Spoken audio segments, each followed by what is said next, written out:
আমার কোনো ধরনের বিলাসিতার সুযোগ নেই। আমি রাতে সবজি খাই, ভাত খাই না। নির্বাচিত হইলে বা নোয়াখালীটাকে দিলে খাওয়ার কোনো সুযোগ নাই। একটি মাসের এমপির বেতন কিংবা ভাতা আমি আমার বাসায় নেব না। এই নোয়াখালীতে কথা দিয়ে যাচ্ছি, সংসদ থেকে পদত্যাগ করে চলে আসব, আর না হলে এই বাংলার মাটিতে বেয়ারিশদের জন্য, সারা বাংলাদেশের বেয়ারিশ মানুষদের জন্য একটি বেয়ারিশ মেডিকেল কলেজ স্থাপন করে ছাড়বো ইনশাআল্লাহ। কবুল করার মালিক আল্লাহ। আমি আমার মরহুম বাবা মায়ের কসম করে এবং পবিত্র কোরআনকে সাক্ষী রেখে, আল্লাহকে সাক্ষী রেখে আমি বলছি, এবং অতীতেও যেটা বলেছি এখনো সেটা বলছি, যে আপনারা যদি এই নোয়াখালী পাচ্ছে, কোম্পানিগঞ্জ, কবিরহাটে আমাকে একটিবার সুযোগ দেন, বাংলাদেশে 300 এমপি মহোদয়ের মধ্যে অন্তত অন্যতম আপনারা আমাকে বেছে নিতে পারবেন।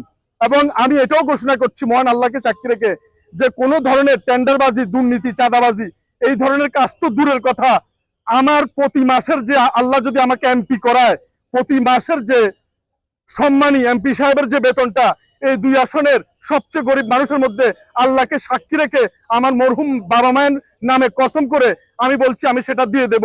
একটি মাসের এমপির বেতন কিংবা ভাতা আমি আমার বাসায় নেব না। আমি আমার ঘর এখনো করিনি।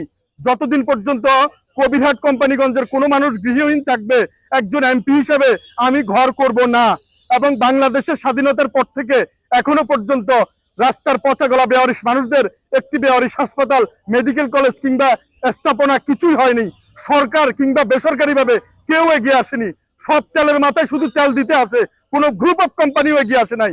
এই নোয়াখালীতে কথা দিয়ে যাচ্ছি, সংসদ থেকে পদত্যাগ করে চলে আসব, আর না হলে এই বাংলার মাটিতে বেয়ারিশদের জন্য, সারা বাংলাদেশের বেয়ারিশ মানুষদের জন্য একটি বেয়ারিশ মেডিকেল কলেজ স্থাপন করে ছাড়বো ইনশাআল্লাহ। আর মনোবল হতে হয় স্পার্জিরো। জেরুসালেম 25 বছরের পথ চলায় নিরাপদে রাখার প্রত্যয়ে। একজন রিক্সাওয়ালা, একজন ঠেলাগাড়িওয়ালা এই প্রশাসনে সরাসরি ঢুকতে পারবে, এখানে ভয় কেউ আসতে চায় না। আমি আমার জীবন দিয়ে হলেও আমি ওয়াদাবদ্ধ, এই আল্লাহকে সাক্ষী রেখে আমার মৃত মা বাবার নামে কসম করছি, যদি আমাকে আপনারা জয়যুক্ত করার চেষ্টা করেন, আমি আমার জীবন দিয়ে আমি আমার এই সম্পূর্ণ অর্জনটুকু আপনাদেরকে আমি বুঝিয়ে দিতে চাই। তাই দেশের বাহিরের যারা আছেন, দয়া করে আপনাদের পরিবারের যারা আছেন তাদেরকে বলেন, আমার কোনো হুন্ডা গুন্ডা পান্ডা কিছুই নেই। আজকে অনেকে পাজারু গাড়ি নিয়ে আসছে নমিনেশন পেপার দাখিল করতে, আমি এসেছি শুধুমাত্র এই পাঞ্জাবিটা আমার নতুন, এবং এই যে জুতা দেখতেছেন, এই জুতাগুলো ছিঁড়ে যাওয়া পর্যন্ত আমি আরেক জোড়া জুতা ক্রয় করি না। যখন এটা ফেলে দেওয়ার মতো হয় তখন আমি আরেক জোড়া জুতা ক্রয় করি। এবং আমাকে আপনারা নির্বাচিত করলে আমার ওই অবস্থাটুকুই থাকবে। আমার 2টি প্যান্ট, একটি কালো একটি নীল, এই 2টি প্যান্ট যখন পর্যন্ত না ছিঁড়ে তখন পর্যন্ত আমি আরেকটা কিনি না। আমার কোনো ধরনের বিলাসিতার সুযোগ নেই। আমি রাতে সবজি খাই, ভাত খাই না।